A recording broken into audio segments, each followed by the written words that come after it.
নমস্কার বন্ধুরা, আমাদের চ্যানেলের নতুন একটি ভিডিওতে আপনাদেরকে অনেক অনেক স্বাগত জানাই। চলে আসলাম আরেকটি নতুন ভিডিও নিয়ে। দেখতেই পাচ্ছেন আমি ঘেমে যাচ্ছি। যার কারণে ফ্যানের নিচে বসে আমি ব্লগটি শুরু করলাম। গতকাল রাতে আমাদের বাড়িতে কি ঘটেছে অবশ্যই ভিডিওর শুরুতে সামান্য একটু দেখেছেন। তো ওই ভিডিওটি আমি শুরু থেকে শেষ পর্যন্ত আপনাদের সঙ্গে শেয়ার করতে যাচ্ছি। আমি আশা করছি অবশ্যই ভালো লাগবে। আপনারা ভিডিওটি ঠিক শুরু থেকে শেষ পর্যন্ত দেখবেন।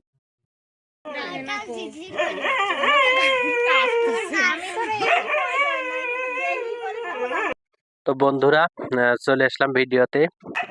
এই যে দেখতে পাচ্ছেন একটি জীবন্ত গোকড়া সাপ, 6 থেকে 7 হাত লম্বা সাপটি।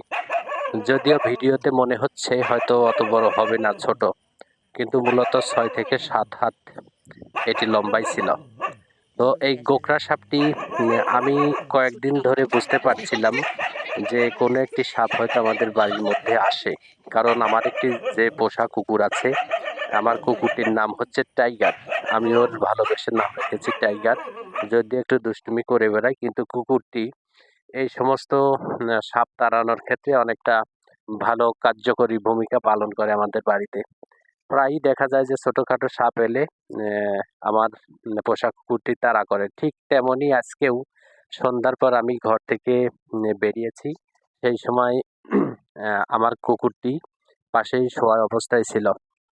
তো আমার বাড়ির উঠানের এক পাশে একটি লিচু গাছ লাগিয়েছি। ঠিক সেই লিচু গাছের ওই জায়গায় ধেয়ে চলে গেল আমার কুকুরটি। চলে যাবার পর প্রচুর পরিমাণে ডাকাডাকি করছে, ঘেউ ঘেউ করছে। তো আমি সেটা দেখে একটু ভয় পেলাম। তারপর টর্চ লাইট হাতে নিয়ে আর আমার একটি বাড়িতে বানানো ট্যাঁটা আছে, যেটাকে কোঁচও বলে অনেকে। তো সেই ট্যাঁটাটি হাতে করে আমি সাপটির দেখে এগিয়ে গেলাম।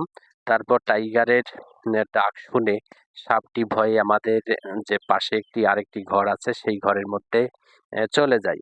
সেই ঘরে মূলত কিছুই থাকে না, আমাদের খড়ির ঘর। তো সেই ঘরের মধ্যে প্রবেশ করে। প্রবেশ করার পর সেখান থেকে আবার বেরিয়ে আসে। বেরিয়ে আসার পর আমি সেই ট্যাঁটাটি নিয়ে সাপটি প্রথমে মারি। তো মারার পর আসলে লাগে না। এই যে বন্ধুরা আমার সেই পোষা কুকুরটি, একে ভালোবেসে নাম রেখেছি টাইগার। উম এ এটা খুবই প্লেফুল, আ খুব প্রভুভক্ত প্রাণী। একমাত্র পৃথিবীর প্রভুভক্ত প্রাণী কুকুরকে বলা হয়। তো এই টাইগারের সাহায্যেই আমি আসলে সাপটি মারতে সক্ষম হয়েছিলাম। আ ওই প্রথমত টের পাই। যেখানে শোয়া অবস্থায় ছিল আজকে, আমার টাইগার ওখানেই গতকালকেও শুয়েছিল। তো শুয়ে থাকার পর ঠিক অ্যা ধেয়ে সাপটির সাড়া পেয়ে ধেয়ে ঠিক এই জায়গাতে আসে। এখানে এসে এই যে দেখতে পাচ্ছেন আমাদের ওখানে একটি লাউয়ের চারা, বেগুনের চারা লাগানো একটি এম গোল চাক আছে। ঠিক ওই ওর নিচ দিয়ে সাপটি উঠানের এদিকে হয়তো আসছিল, সেই সময় ও তাড়া করে।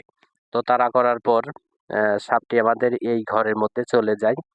অ্যা এটা বাইরের একটি ঘর। তো এই ঘরের নিচ দিয়ে আমি লাইট জ্বেলে দেখি যে সাপটি ঘরের মধ্যে চলে যাচ্ছে। তারপর একটা পর্যায়ে সাপটি সেখান থেকে আবার বাইরে চলে আসে। আসার পরে এই যে আমাদের উঠানের এখানে যে তুলসীর চারাটি দেখতে পাচ্ছেন, এই তুলসী গাছের কাছে চলে আসে। তারপর সেখান থেকে আবার ঠিক এই জায়গায় আসার পরে যে দেখতে পাচ্ছেন উঠানের মাটি ফুটা হয়ে আছে এখনো। এখানে আমি ট্যাঁটাটি থ্রো করি। কিন্তু আ দুর্ভাগ্যবশত ১ম থ্রোতে ট্যাঁটাটি লাগে না।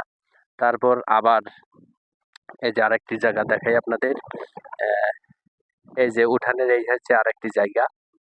এখানে সাপটি যখন ছিল ২য় টার্গেট, সেই সময় আমি এখানে আবার সাপটিকে এম করে অ্যা ছুঁড়ে মারি ট্যাঁটাটি, কিন্তু সেটাও লাগে না। তারপর একদম শেষ পর্যায়ে এই যে বেড়া দেখতে পাচ্ছেন, এই জায়গা দিয়ে বাইরে চলে যাচ্ছিল। তো বেশ হাতখানেক ওই পাশে চলে গেছে বেড়ার। সেই সময় আমি এই পাশ থেকে ট্যাঁটাটি আবার থ্রো করি। ঠিক সেই সময় আমি আসলে সাকসেসফুল হই। সেই সময় গিয়ে সাপটি ঠিক মধ্যখানে ২ টা শলা গেঁথে পড়ে। তারপর সাপটি সেখান থেকে টেনে আমরা উঠানের ঠিক এই জায়গাতে নিয়ে আসি। নিয়ে আসার পর পাশে আমাদের কাকাতো ভাইয়ের বাড়ি থেকে একজন আসে। তো সে এসে একটি লাঠি এনে দেয়। আমি লাঠির কথা বলি। তারপর সে লাঠিটি নিয়ে আসে। নিয়ে আসার পর ঠিক এই জায়গায় সাপটি অনেক সময় রাগা হয়। তো বন্ধুরা, যে জায়গাটি আপনাদের দেখালাম ওই জায়গাতে আমরা সাপটি মারি। মারার পর পাটকাঠিতে আলো জ্বালিয়ে সাপটির মুখটি পুড়িয়ে বিষমুক্ত করে তারপর আমরা বাইরে সাপটি রেখে আসি। তো বন্ধুরা, আসলে লোকে বলে সাপ মারা অপরাধ অথবা সাপ মারা নিষেধ, যেটাই বলুক। কিন্তু কিছু কিছু মুহূর্ত থাকে আসলে সাপ না মেরে হয় না। হয়তো ঘরের মধ্যে চলে এসেছে, অথবা উঠানের উপরে গতকালকে যে ঘটনাটি ঘটেছে, আহ, বিষাক্ত সাপ। তো যাই হোক, এই সমস্ত ক্ষেত্রে আসলে সাপ না মেরে হয় না। তো সাপটি আসলে মারার ক্ষেত্রে আমার পোষা কুকুরটি আমাকে অনেক হেল্প করেছে। হয়তো ভিডিওতে যতটুকু শেয়ার করেছি তার চাইতেও বেশি কিছু। কিছু কিছু সময় সাপটি চলে যাচ্ছে, কুকুরে তাড়া করছে, আবার ভিতরে চলে আসছে, সাপটি এইভাবে ফোনা করছে, তারপর কুকুর আবার তাড়া করছে। ঠিক এই সমস্ত কাজ করেছে আমার পোষা কুকুরটি। আর আমার পোষা কুকুরটি সাহায্য পেয়েছি জন্যই কালকে ওই সাপটি মারতে আমি সক্ষম হয়েছি। তো বন্ধুরা, আহ, আমার এই সাপ মারা নিয়ে যে ভিডিওটি, গোকরা সাপ, প্রায় 6 থেকে 7 হাত লম্বা গোকরা সাপ মারার যে ভিডিওটি, আমার তো মনে হচ্ছে যে আপনার কাছে অবশ্যই ভালো লাগবে। তো বন্ধুরা, যদি ভালো লাগে অবশ্যই লাইক, কমেন্ট এবং শেয়ার করতে ভুলবেন না। আর অবশ্যই আমাদের সঙ্গে থাকবেন। দেখা হবে নতুন কোনো ভিডিওতে, এবং আমাদের চ্যানেল থেকে অবশ্যই ভালো ভালো ভিডিও আপনারা পাবেন। আপনাদের আমি সেই আশ্বাস দিতে চাই।